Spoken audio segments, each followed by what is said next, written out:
What's going on, guys? Today, I wanted to talk to you about the pros and cons of running a botanical business. But before we get started, it's extremely important that I drive home the point. I'm not giving you medical advice. I'm not telling you to take kava or kratom. I'm speaking from personal experience, what I deal with on a day-to-day basis within my industry, and working with my fellow teammates here at Pure Infinity Botanicals. So in no way is this an endorsement of any medical claims whatsoever.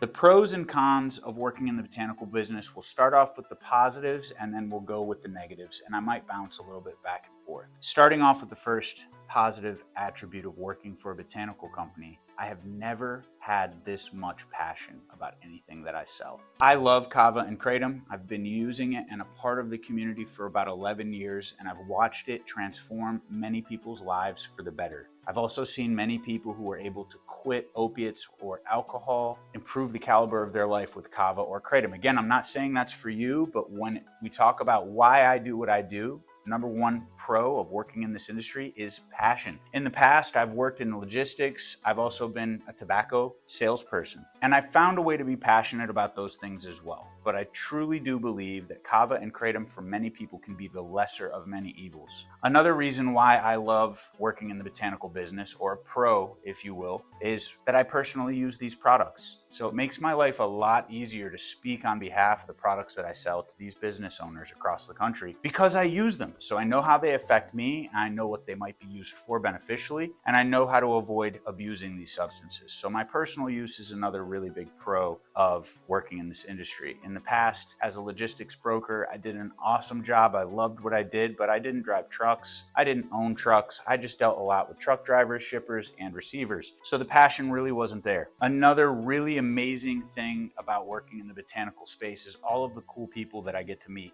So my entire sales team that works here, every single one of them has been personally affected by kava or kratom positively. I've got a number of people who used to use hard drugs that no longer use hard drugs because they went to kratom. So I've personally watched the people on my team improve the caliber of their existence with these plants. They then have that internal passion and fire to sell these products and help business owners make better business decisions. Last pro that I will mention about this industry or working in the botanical space is getting to work with some really cool people from all over the world. I get to deal with almost every ethnicity and language that you can think of. And building relationships with customers is how you stay relevant in this business. If you don't build a good relationship, then they're going to be quick to swap your product for another product. That being said, a lot of really cool things about working in this industry. Let's move on to the next, cons. The negatives of working in the botanical space. Probably one of the worst things that I deal with working in this space are cheap customers. Customers who don't want to spend a lot of money on products. They don't look for good quality products. They just look for bargains. When they do that, they kind of force us out the door, although it could be said that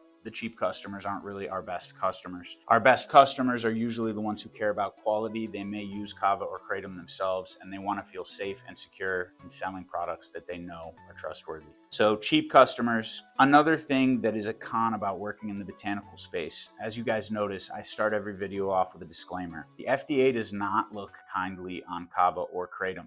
Okay. That being said, they make it impossible for us to make claims. That doesn't stop some companies from making claims that are inaccurate. And it doesn't stop companies from getting sued either. There is a very well-known kava and kratom brand out there that got itself into the hands of millions of Americans very successfully. And while initially I was extremely enthusiastic about it, when I learned more, I realized they were advertising kava and kratom as sobriety. They are not sobriety. Kava and kratom sobriety is not a thing. Sobriety means you don't use alcohol, kava, kratom, cannabis, or any other product. So by doing that, they were giving misinformation to consumers. They inevitably caused the relapse of a few people who had been former addicts but had been clean for many years. That's a tragedy. That is not what we do. We don't sell our products like that. Misinformation is probably at the top of the list. There are companies out there that are saying things that shouldn't be said, and there are companies like us that would like to say more but are limited by the platforms that we use in order to communicate with you guys. So if there's a reason why I'm maybe being vague or giving you lots of disclaimers and warnings, it's not only for liability reasons, but also because my videos might be taken offline if I don't put those caveats in there. So I want to treat you guys fairly. I don't want to make claims that are unfair. I also don't want to get my videos taken down. So it's a dance that we dance. And it's also a reason why most companies in this space don't make content, don't put their faces out there, because they want to exist in the shadows, so to speak. So that actually led into the next part, restrictions on speech. I'm not really looking to fill YouTube with ads for my products to try and get you guys to buy. I'm looking to use YouTube as an educational platform because time and time again, I get phone calls from consumers who have bought my product at a store, they've never tried it before, and there's not a lot of information out there that they know and can trust. So at the very least, I try to be that voice of reason and somebody who will pick up the phone to answer questions that you guys have.